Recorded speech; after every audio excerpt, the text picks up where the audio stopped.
Hello friends, welcome my YouTube channel.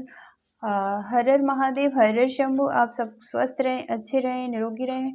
और आइए हम बात करते हैं रक्षाबंधन की, जो 30 अगस्त को पड़ रहा है। आइए उसमें हम आपको कुछ बताना चाहेंगे, जो महत्वपूर्ण जानकारी है, जो मैं कहीं से तो नहीं, सिर्फ पुराण से ही लेकर आती हूँ। कुछ नक्षत्रों की डायरी है, उससे लेकर आती हूँ। कहीं ना कहीं से तो मैं उठाती हूँ, देखती हूँ, उसके बाद ही मैं आप तक लेकर आती हूँ। तो आइए मैं बताती हूँ आपको क्या करना है, क्योंकि 30 अगस्त को पूर्णिमा तिथि भी है। इस उसके साथ ही भद्राकाल, भद्रा रात्रि लग रही है, भद्राकाल प्रारंभ हो रहा है उसी के साथ ही। और ये पूरा 9:02 तक रहने वाला है। इसीलिए भद्रा काल में कोई भी कार्य शुभ नहीं होता है किया जाने वाला। इसीलिए आप सबसे मेरी विनती है, खासतौर बहनों से, कि भद्रा काल रात्रि में अपने भाइयों को राखी ना बांधें। 9:02 के बाद ही बहनें अपने भाइयों को तिलक करें, मुंह मीठा कराएं उनका। उसके बाद रक्षा सूत्र उनके हाथों पर बांधें। उनकी लंबी उम्र की कामना करते हुए, उन्हें आशीर्वाद देते हुए, उनके जीवन में खुशियां भरते हुए, ऐसा आशीर्वाद देते हुए उनके हाथ पर राखी बांधें, रक्षा सूत्र बांधें। और आइए बात करते हैं कि इसी भद्रा काल रात्रि में रावण की बहन ने रावण को राखी बांधा था। इसीलिए उसका ये आखिरी साल था। कहते हैं कि इसीलिए उसका आखिरी साल हो गया था कि रावण की बहन ने इस चीज़ को माना नहीं था। इसीलिए ये राखी जब उसने बांध दी रावण को, तो उसका आखिरी वर्ष रहा।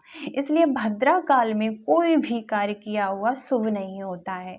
इसीलिए आप सबसे मेरी विनती है, खासतौर बहनों से, कि आप बहनें अपने भाइयों को तिलक, रक्षा सूत्र भद्रा काल रात्रि में ना बांधें। 9:02 के बाद बांधें, उसके बाद या फिर ब्रह्म मुहूर्त में अगले दिन बांधें, 31 तारीख में। क्योंकि हमें अपने भाइयों की हमेशा रक्षा करनी चाहिए।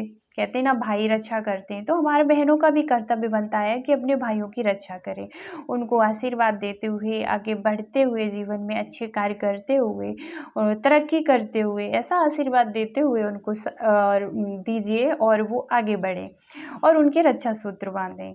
इसीलिए मैं बहनों से गुजारिश करूंगी कि अपने भाइयों का इस बार मुंह मीठा ज़रूर कराएं। एक दिया लें, उससे अपने भाइयों की आरती ज़रूर उतारें, क्योंकि ये बहुत ज़रूरी है।